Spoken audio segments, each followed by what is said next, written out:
கொள்கை எதிரிகள் மற்றும் பிளவுவாத சக்திகளுடன் என்றைக்கும் நேரடியாகவோ மறைமுகமாகவோ கூட்டணி இல்லை.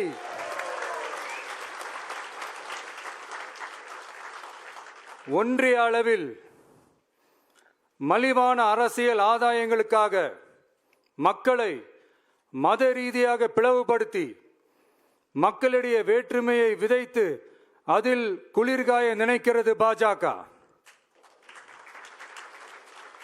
அவர்களின் இந்த விஷமத்தனமான வேலைகள் வேறு எங்கு வேண்டுமானாலும் எடுபடலாம், ஆனால் தமிழகத்தில் ஒருபோதும் எடுபடாது.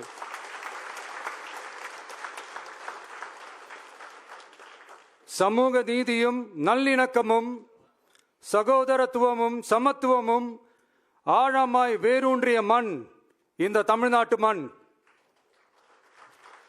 எனவே இங்கு தந்தை பெரியாரை அவமதித்தோ அறிஞர் அண்ணாவை அவதூறுக்கு உள்ளாக்கியோ அல்லது தமிழ்நாட்டின் மதிப்பிற்குரிய தலைவர்களை வைத்தோ அரசியல் செய்ய நினைத்தால் அதில் பாஜக ஒருபோதும் வெற்றி பெறவே இயலாது.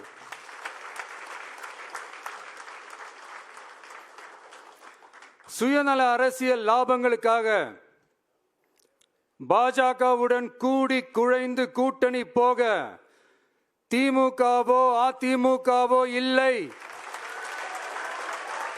நம் தமிழக வெற்றி கழகம்